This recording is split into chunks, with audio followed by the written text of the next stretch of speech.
सभी को मेरा नमस्ते। जो बुक मैं पढ़ रही हूँ the secret of Millionaire mind T हार्व acres का, जो उसका दौलत का फाइल नंबर मैंने 13 पढ़ा है, जिसमें बताया गया है कि जो अमीर लोग होते हैं वो नेटवर्थ पर ध्यान केंद्रित करते हैं और जो गरीब लोग होते हैं वो अपनी आमदनी पर ध्यान केंद्रित करते हैं। तो हमने बहुत बार देखा होगा जब हमें किसी से भी कोई सवाल पूछना हो तो हम किस तरीके का सवाल पूछते हैं। हम लोग उसको पूछते हैं कि आपकी आमदनी कितनी है ना। हमने काफ़ी बार सुना होगा, सबसे पहला क्वेश्चन यही आता है कि आपकी आमदनी कितनी है। और हमने बहुत कम बार ऐसा सुना होगा कि किसी ने पूछा होगा कि आपका नेटवर्थ कितना है ना। तो ये जो है सेकंड क्वेश्चन, ये बहुत बार जब हम लोग किसी अमीर लोगों के साथ में आते हैं या किसी बड़े मीटिंग्स में जाते हैं तब हम इन शब्दों का वहाँ पे सुनते हैं, इन शब्दों को ज़्यादा।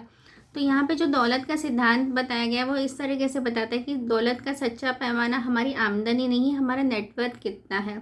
तो हम हमारा नेटवर्थ को कैसे कैलकुलेट कर सकते हैं, तो हमें इस तरीके से कैलकुलेट करना है कि आज जो प्रेजेंट में मेरे पास जो बैंक बैलेंस है वो कितना है, या मेरे पास प्रॉपर्टी कितनी है, मेरे पास म्यूचुअल फंड कितने हैं, कितने बॉन्ड हैं, या किसी रियल इस्टेट में मैंने इन्वेस्ट किया है, या जिस घर में मैं रह रही हूँ उसका वैल्यू क्या है। तो इस तरीके से हमें पूरा कैलकुलेट करना है। और साथ में हम काफ़ी बार कर्ज भी लेते हैं, लोन लेते हैं, किसी को पैसा देते हैं, तो वो सारा कैलकुलेशन लेके हमें यहाँ पे माइनस करना है और उसके बाद जो आएगी वो हमारा रहेगा। हम उसको कैलकुलेट कर सकते हैं कि हमारे वर्तमान काल में आज हमारी जो है नेटवर्क कितना बड़ा है।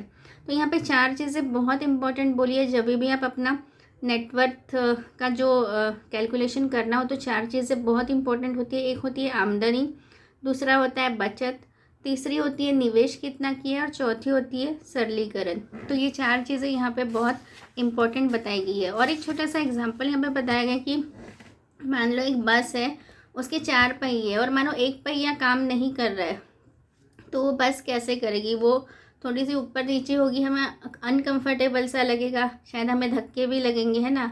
लेकिन जो अमीर लोग होते हैं ना, वो 4 पहियों की बस में बड़ी आरामदायक और तेज़ रफ्तार से अपनी लाइफ जीते हैं। सो हमें जो है हमारा लाइफ है इस 4 चक्के की तरह ही हमें बैलेंस रखना है।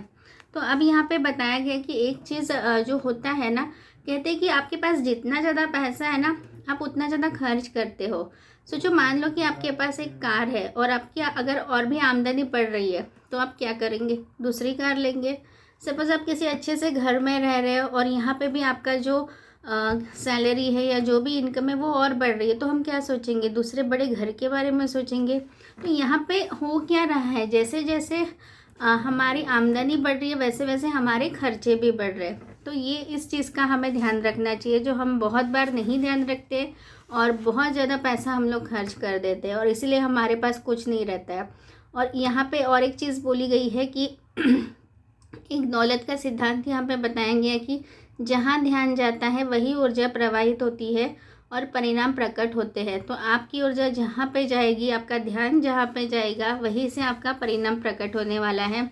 और यहाँ पे हमें दिल पे हाथ रख के एक घोषणा करनी है कि मैं अपने नेटवर्क को बढ़ाने पर ध्यान केंद्रित करता हूँ और सिर झुकाकर हमें कहना है कि मेरे पास मिलेनियर मस्तिष्क है। सो फ्रेंड्स, ये मेरा आज का लर्निंग था इस बुक में से, और कल मैं आपसे फिर से मिलूंगी एक नए दौलत के सिद्धांत के साथ। तब तक के लिए keep reading and keep growing. Thank you.